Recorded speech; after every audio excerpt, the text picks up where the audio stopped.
Salut à tous.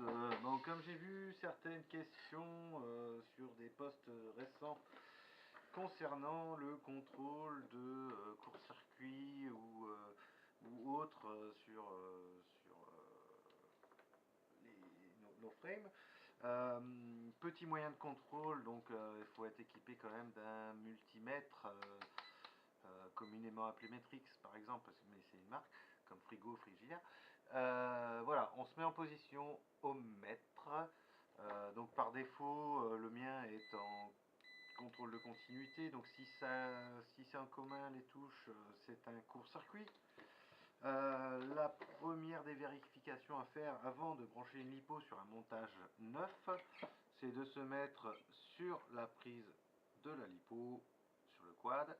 Si ça ne sonne pas, c'est qu'il y a un court-jus. Si jamais il y a un court-jus, ça sonne.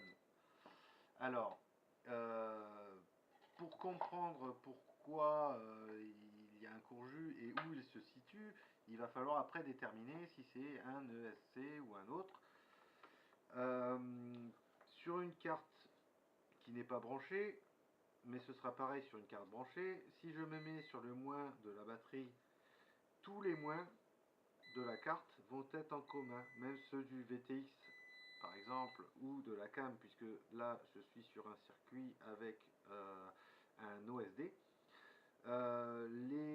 Les becs 5 volts, les moins du 5 volts et du 12 volts sont aussi en commun avec le moins de la batterie.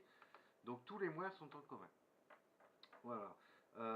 Les plus par contre, donc les plus des ESC, eux, vont être en direct, donc en commun, mais sur un plus régulé en bec 5 volts, il y a des composants qui évitent que le plus soit en commun direct avec celui de la batterie. Donc sur les plus, on aura du mal à savoir si ça passe ou ça ne passe pas. Tout ça pour dire que, alors c'est pareil sur toutes les cartes, hein, j'en ai plein, c'est tous testé pareil. Tout ça pour dire que si on a un court-circuit au niveau d'une fiche LiPo, il va falloir retirer le moins d'un ESC. Donc je dessoude le moins de cet ESC là par exemple. Je prends le bout du fil qui est en l'air, je mets ma pointe de touche dessus et je chope le rouge de l'ESC en question pour voir s'il est en court-circuit. S'il est en court-circuit, ça sonne. Voilà, ceci pour les 4 ESC par exemple. Après ça peut venir aussi, donc là j'ai le VTX normalement qui est là, hein, puisque là mon VTX il est branché là. Lui je peux le tester en direct en repérant mes fils rouge et noir. Je peux tester direct mon VTX à la source. La caméra, bah, c'est pareil, hein, et on peut la tester, le RX,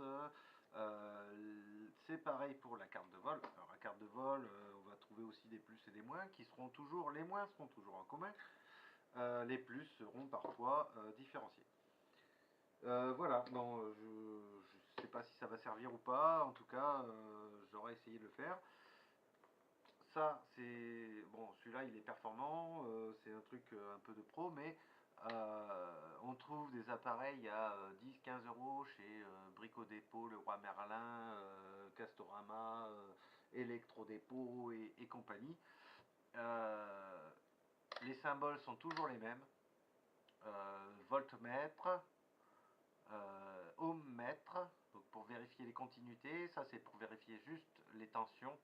Donc savoir si on a bien du 5 volts qui est distribué ou du 12, parce que parfois il peut y avoir un bec qui déconne et qui ne fournit pas la tension. Ben voilà, c'est bien d'avoir ce genre d'appareil pour tester nos circuits plutôt que de brancher une lipo et puis de l'avoir fumé. Bon, écoutez, bisous, à bientôt et j'espère que ça pourra servir. Ciao!